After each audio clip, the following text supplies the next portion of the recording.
napakaganda po ang hangarin itong at saka yung sadya nitong INSAP project natin. Ito po ay national project or program ng BIFAR kung saan po geared towards sa pag-assessment of yung mga natural stock natin po sa ating mga karagatan. Kasi po ang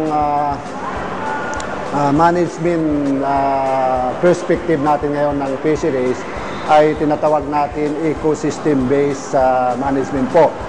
Kung saan dapat alamin natin yung status ng mga different stock of commercially important species of fish natin para po mabigyan natin ng kaukulang management mission. So, kung wala tayong kaalam-alam about sa resources natin, fisheries resources natin, hindi po natin alam kung paano i-manage yung mga natural stock of fish natin sa ating mga karagatan. Kaya napakahalaga nito at dapat ipagpatuloy ito at suportahan in the part of the BIFAR management. Malaki po yung support ng BIFAR management dito po sa INSAP, yung National Stock Assessment Program po. Napakalaki po yung nagawa ng INSAP project doon po sa amin sa Region 9. Kung saan po nag-umpisa po ako sa INSAP project leader po. Kung saan ang simple study po ginawa ng inyong lingkod ay yung tinatawag na gonadal maturity and gonadal development, kung saan we focus on the dominant species of fish, yung tamban doon po sa Region 9.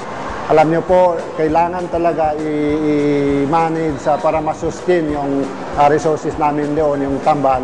Kasi po we have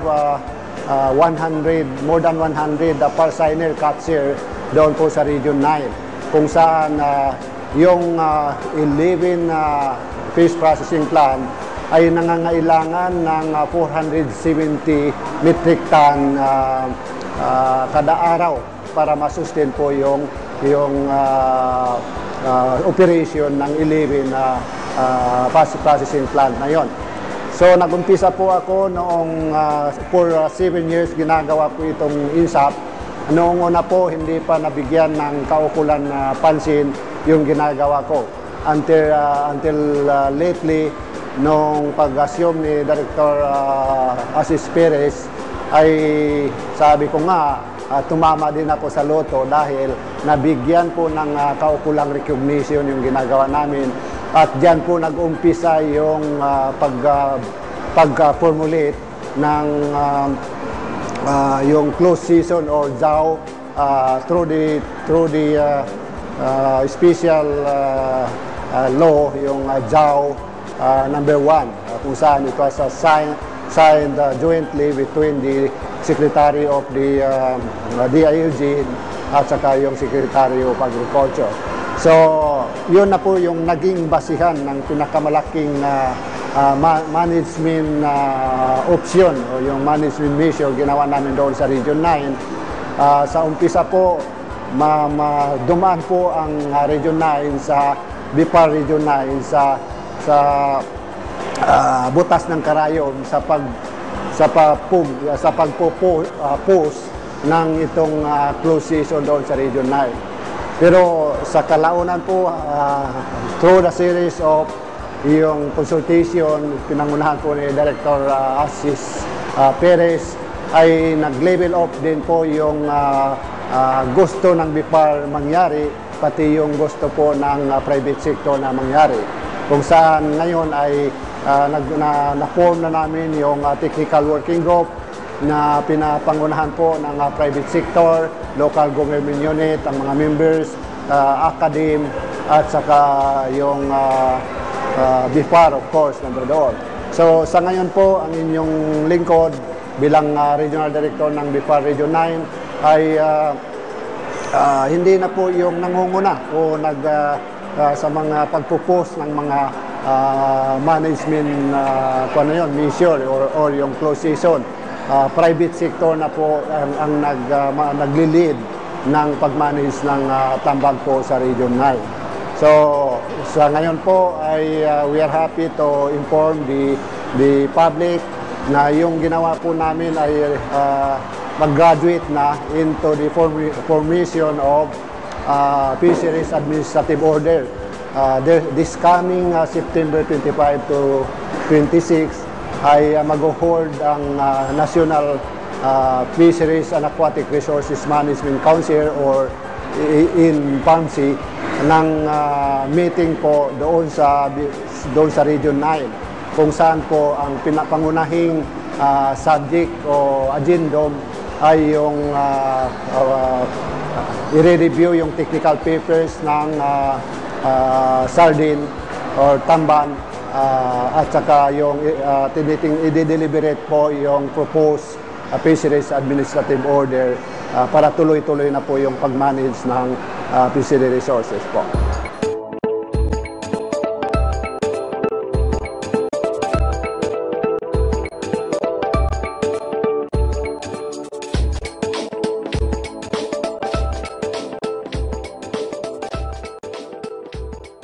Napakalaki po yung effect ng stock ng tamban doon sa Region 9. Although wala pa kaming on the way pa ginagawa yung proposal para sa impact assessment, yung mga anecdotal evidences po ay napakalaki po yung sinasabi, yung kabutihang dulot ng itong close season. Una-una po in the province of Zamboanga del Norte, kung saan po yung nag-host yung province na yon ng about 50 bottled sardine plants doon sa Zamboanga del Norte ay nagiging hindi na po seasonal ang supply ng tamban doon. Dati-dati po seasonal. Katunayan po ang mga nagsasabi po ng mga evidences, hindi lang po tamban ang dumami, kasama na yung mga high value species gaya ng palakito, yung barracuda at iba pa yung mga carnivorous species ay dumadami din po at hindi lang dumadami, humahabol din po sa tamban hanggang doon sa malapit sa baybayin. Natural naman po yun in the food chain.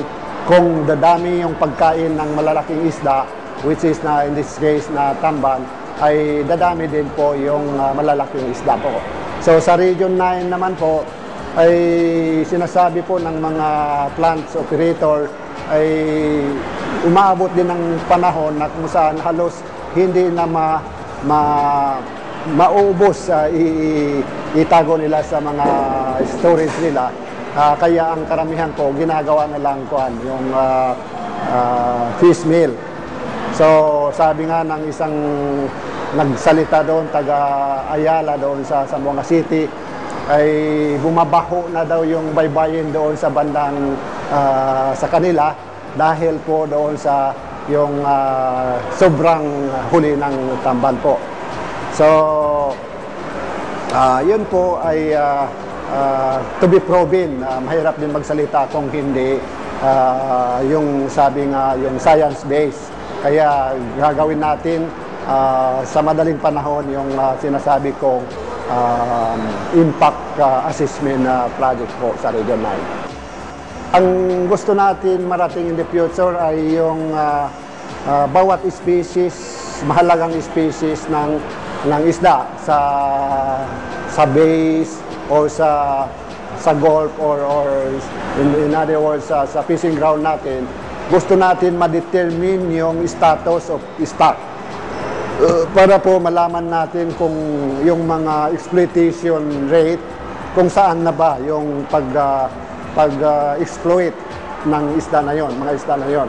Kung sinasabi sa technical aspect, in the scale of 10, kung lalampas na doon sa kalagitnaan sa 5, ang ibig po sabihin ay ang resources ay tagilid na at dapat na bibigyan ng importanteng management measure.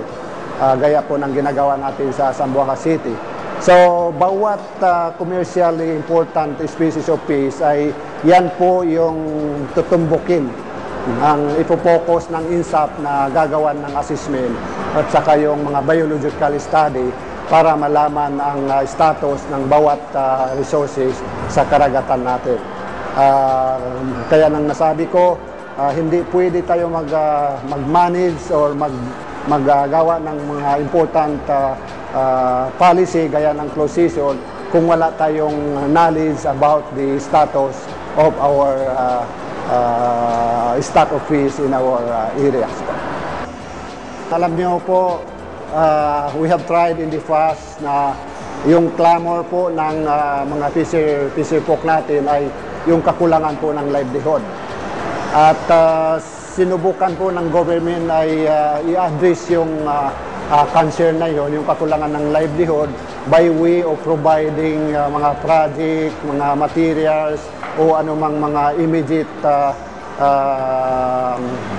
pangangailangan ng fisher folk. In that case po, nakikita natin, hindi naman po nasusustain yung binibigay natin. Siyempre, mauubos din yung mga materials na yun at maluluma din yun. At hindi po, ibig sabihin, hindi po sustainable yun. Dahil mayroon din po limitation ang government natin and the BFAR in that case. Ang mahalaga po, if we are speaking of ecosystem-based management, ibig sabihin, mapalago natin yung stock of fish sa karagatan, maayos natin po yung environment ng isda para po dadami yung isda, of course. In that case po, yun ang sustainable livelihood sa mga fisher folk po. Dahil ay pumalaot lang sila at mayroon silang isang bangka at mayroon silang pukot at hook and line, sigurado po ay masusolve na po yung pangangailangan ng mga pamilya nila. So, on the other hand, pagka hindi natin ma-manage ng maayos ang mga resources natin at maubos at paubos ng paubos yung stock of fish natin, ay kaakibat niyan po yung kawalan ng livelihood po sa mga fisher folk. So mahalaga po yung padami, ma-enhance natin ang environment, ma-enhance natin ang stock of fish at ma-sustain, ibig sabihin po, livelihood na po yan napakalaki sa mga fisher folk. Yan po yung parating turo po sa amin ng National Director namin po, si Director Attorney Asis Perez po. Ang mensahe natin sa mga mangingisda, yung tungkol dito po sa INSAP, ay pagpasensyahan nyo na po, kinakailangan po ng BFAR yung cooperation nyo kung nag-data gathering po itong mga technician natin sa inyong mga fish landing site. Siyempre po, kailangan nila po yung isda para sukatin at timbangin at hindi naman po yan kukunin nila, ibabalik naman din po sa inyo. Kaya kinakailangan po namin ng cooperation nyo. Kaya for after all, ang ginagawa po ng mga bata na yan, mga technician na yan, ang ginagawa po ng BFAR ay para po sa kapakanan ng buong fisher folk sa buong bansa po.